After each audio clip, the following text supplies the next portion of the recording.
Hi friends मु नीरज तृप्ति Neeraj Odia blog को आपन को स्वागत जनाऊँ। हाँ फ्रेंड्स, किडनी रोग संपर्क में आपन को किसी धारणा देवाई ये भिडटी करी। वर्तमान समय जलवायु परिवर्तन, मनुष्यर जीवन शैली अनियमितता, खाद्य रासायनिक सार औषध व्यवहार, जल प्रदूषण पर वर्तमान समय बहुत किडनी अफेक्ट रोगी सब आड़े बढ़ीगले। एपरी समय आपण मैंने जब सतर्क न रे परिस्थिति केते भयंकर न हेबो आपण माने जानि पारुथिबे। प्रथम आम किडनी रोगर लक्षण कौन आलोचना करिबा, तापरे केमिति याकू प्रतिकार करि परिबे से विषय आलोचना करिबा। लक्षण कहले रोगीर रक्त रे हिमोग्लोबिन कमी जिबा, मुह हाथ गोड़ फुलिबा, मास मास धरिकी आपण को ज्वर आसीबो, मास मास धरिकी परिस्रा इन्फेक्शन लगी रहिबो। आपण इन्फेक्शन मेडिसिन जेते व्यवहार कले मध्य इन्फेक्शन कमिबो नाही, दुर्बल लागिबो, कौनसी काम करने को इच्छा लागिबो नाही, कम काम कले आपण को थका लागिबो, मुंड बुलाइबो, अंटा दरज लागिबो, तली पेट पीड़ा लागिबो, एमिति अनेक लक्षण नहीं आसीबो। या भितरु गोटे भी लक्षण जदि आपण शरीर में आसुची, आपण डेरी न करी प्रथम यूरिया क्रिएटिनाइन नामक दुईटी टेस्ट को कर यूरिया क्रिएटिनाइन जदि नॉर्मल रेंज रे अधिक नॉर्मल रेंज रु अधिक थाए यथा शीघ्र आपण अल्ट्रासाउंड कराई नियंतु। एथर यार प्रतिकार विषय आलोचना करिबा। ब्लड प्रेशर किंबा आपण जदि सुगार रोगी तेबे प्रत्येक मासरे आपण किडनी परीक्षा कराई नियंतु।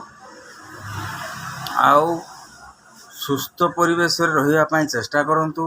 यार उद्देश्य है दूषित पानी पियंतु नाही। जो पानी आपण पिउछंती पानी को परीक्षा कराई पियंतु। वायु प्रदूषण स्थान रे रुहंतु नाही, भोक उपास रुहंतु नाही, टाइम टाइम रे खाद्य खांतु, दिन को मिनिमम 3 लिटर पानी पीवा पई चेष्टा करंतु।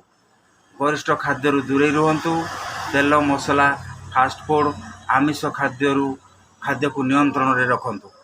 पान गुटखा तमाकू अल्कोहल रु दूरे रुहंतु। आउ देखा जाइछि 50% किडनी रोगी अल्कोहल सेवन रु ही होई थाए। कारण मनुष्य पाई अल्कोहल और खाद्य अटे।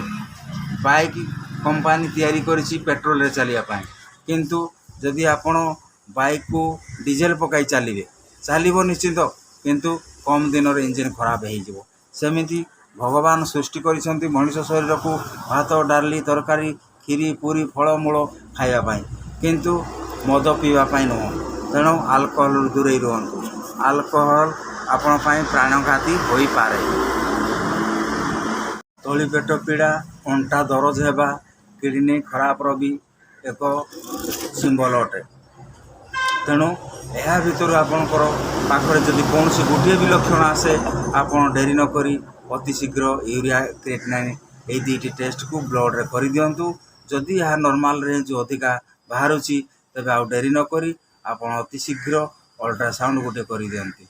अल्ट्रासाउंड रे आपणकर किडनी कौन खराब होइछि, ता छोट हो जाइछि ना बड़ हो जाइछि, ना किडनी थिबा जाली खराब हो जाइछि, किंबा तारी भीतर स्टोन अच्छी कौन अच्छी ताहा अल्ट्रासाउंड ही जना पड़ जाए। तेणु फ्रेंड्स, आज आलोचना की आशा करुँची आपको बहुत भल लगी और आप शेष पर्यटन देखि आपको बहुत बहुत धन्यवाद। हाँ फ्रेंड्स, मोर यूट्यूब चैनल तृप्ति नीरज ओडिया ब्लॉग को लाइक शेयर सब्सक्राइब करंतु एवं तले आसुथिबा बेल आइकन को टच करी ऑल नोटिफिकेशन को टच करंतु, जहाँद्वारा कि मो चैनल रे मु जहाँ भी वीडियो अपलोड करी आपण सर्वप्रथमे देखिपारे। रहिली, नमस्कार।